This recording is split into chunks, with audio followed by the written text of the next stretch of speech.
ವರ್ಷಗಳಿಂದ 2A ಮೀಸಲಾತಿಗಾಗಿ ಹೋರಾಟ ನಡೆಸುತ್ತಿರುವ ವೀರಶೈವ ಲಿಂಗಾಯತ ಪಂಚಮಸಾಲಿ ಸಮುದಾಯ ಈಗ ಮತ್ತೊಂದು ದೊಡ್ಡ ಹೋರಾಟಕ್ಕೆ ಸಜ್ಜಾಗಿದೆ.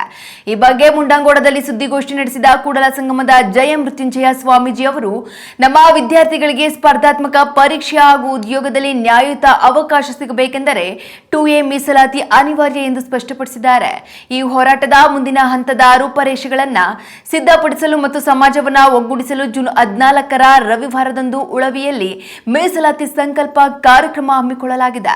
ಈ ಸಭೆಗೆ ಸಮುದಾಯದ ಜನರನ್ನು ಸಂಘಟಿಸುವ ಮೂಲಕ ಸರ್ಕಾರಕ್ಕೆ ಜನಾಭಿಪ್ರಾಯವನ್ನು ತಲುಪಿಸಲಾಗುವುದು ಎಂದು ಸ್ವಾಮೀಜಿಯವರು ತಿಳಿಸಿದ್ದಾರೆ. ಈ ಪತ್ರಿಕಾಗೋಷ್ಠಿಯಲ್ಲಿ VS ಪಾಟೀಲ್ ಸೇರಿದಂತೆ ಸಮಾಜದ ಅನೇಕ ಮುಖಂಡರು ಭಾಗವಹಿಸಿದ್ದು ಹೋರಾಟವನ್ನು ತೀವ್ರಗೊಳಿಸುವ ಸುಳಿವು ನೀಡಿದ್ದಾರೆ.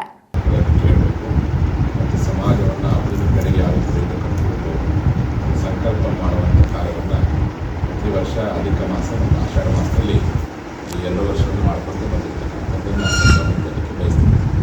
ಉಳುವೆ ಅನ್ನುವಂಥ ಕ್ಷೇತ್ರ ಅದು ಕರ್ನಾಟಕದ ಕಾಶ್ಮೀರ, ಅದು ನಮ್ಮ ಧರ್ಮ ಉಳಿದಿರ್ತಕ್ಕಂಥ ಪವಿತ್ರ ಪ್ರದೇಶ.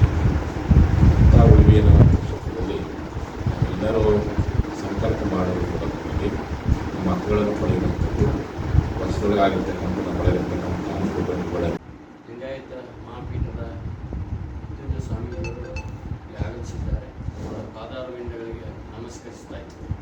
ಹಾಗೆ ನಮ್ಮ ಇವತ್ತಿನ ಕಾರ್ಯಕ್ರಮಕ್ಕೆ ನಮ್ಮ ಸಮಾಜದ ಅಧ್ಯಕ್ಷರಾದ ಮಾಜಿ ಶಾಸಕರಾದ VS ಪಾಟೀಲ್ ಅವರು ಆಗಮಿಸಿದ್ದಾರೆ. ಅವರಿಗೂ ಈ ಸಂದರ್ಭದಲ್ಲಿ ಸ್ವಾಗತವನ್ನು ಬಯಸ್ತಾರೆ. ಇದೇ ರೀತಿಯಾಗಿ ನಮ್ಮ ಸಮಾಜದ ಹಿರಿಯರಾದ ಸಂಗಣ್ಣವರು ಮತ್ತು SP ಗೋಗಾರ್ ಸರ್, ಬಸಪ್ಪ ಗೆಲುವಿ, ನಮ್ಮ ಕಾರ್ಕಳವರು, ಭಾಗ್ಯವಾಡಿಯವರು ಹಾಗೂ ಇನ್ನು ಭೀಮಣ್ಣ